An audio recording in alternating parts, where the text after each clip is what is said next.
They put you on these TV shows on book tours, and sometimes, some nights you're on Bill O'Reilly, and other nights you have fun, you know. So maybe the most fun night was Jon Stewart, you know. So he comes back beforehand and he says, I could tell he'd read the book. He's asking questions from the last few chapters, you know. He says, what's the relation between aid and trade and debt and overcoming global poverty?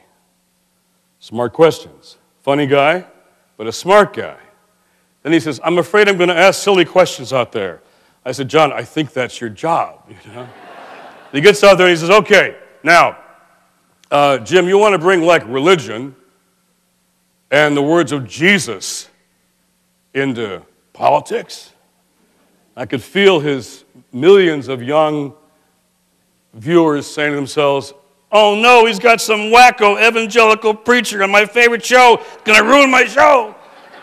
And I said, yeah, John, but I don't think Jesus' two first top priorities would have been a capital gains tax cut and the occupation of Iraq, you know. And the kids began to cheer, and then I told them about my conversion, you know, which was about Matthew 25, where I was a young activist, and I read these words, Jesus saying, as you've done to the least of these, you've done to me. And they cheered for Matthew 25 on the show. You know? Yeah. And then we got this good kind of Christian Jewish banner going. He asked a question. Good question, John. He says, you mean good question for a Jewish guy? He says, I know we're not going to heaven, but can we have a neighborhood nearby? We'll keep it clean, he said.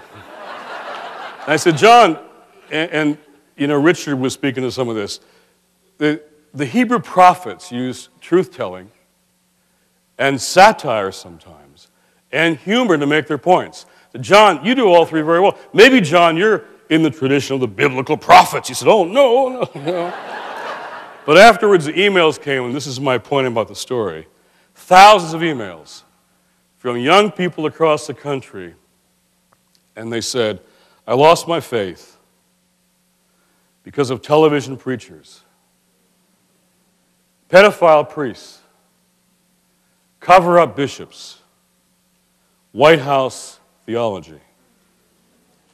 Or, amazing to me, they said, I didn't know you could be a Christian and care about poverty, or care about the environment, or care about the war in Iraq. But when they heard, they were so excited. I was in a Days Inn hotel outside Detroit Metro Airport, and the young desk clerk, 19-year-old, 20-year-old, young African-American kid, she said, oh, well, you have an upgrade at the Days Inn, you know, big deal, you know. So I said, great, because I'd have 4 hours at night sleep, I thought, if I was lucky. And so she says, can I show you your room?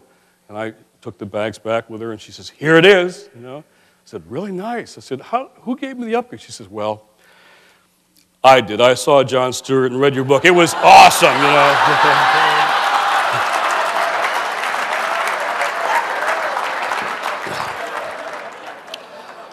The country wants to know, how did Jesus become pro-rich, pro-war, and only pro-American, you know? So Richard and Tony Campolo and Brian McLaren and Cheryl Saunders, a wonderful Pentecostal preacher here in town, about 15 of us met for a couple days. We're going to try to fill the airwaves with progressive Christian voices.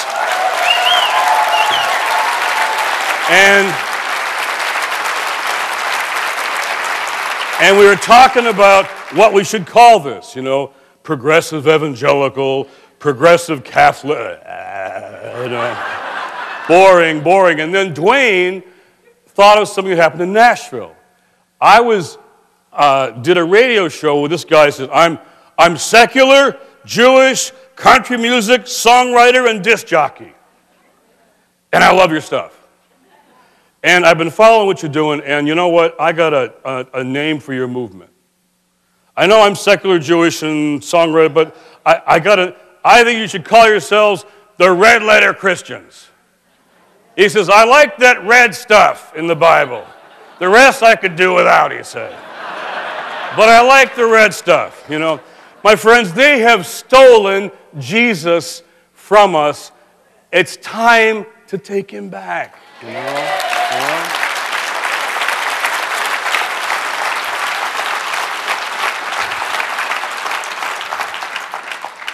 So you tell us if you like the name Richard and I, and we'll see if we can. But I think it's time to go beyond these old categories. Washington, D.C. has this habit. They take a problem and they say, and both sides do it, let's first find someone to blame and then make everybody afraid of it. It's the politics of blame and the politics of fear.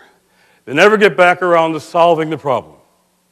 But I find the country very hungry now for a politics of solutions and a politics of hope.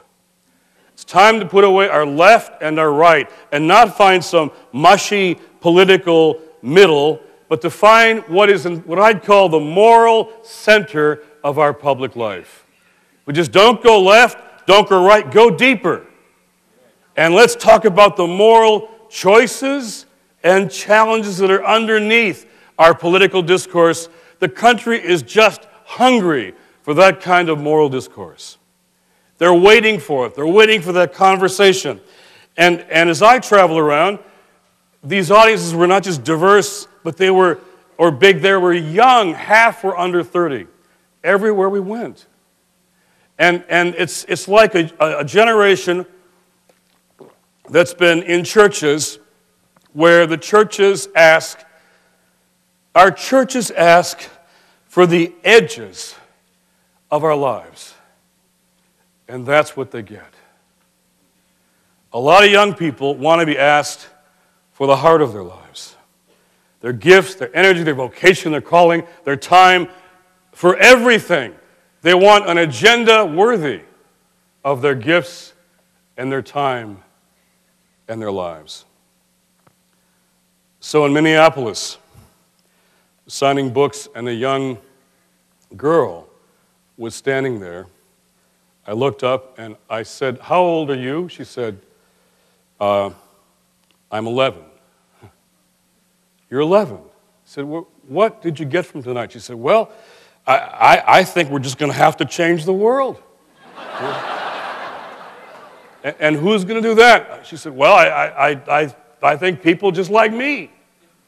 A little Moses on our hands, you know. And I expected college students, but they were like younger and younger and younger.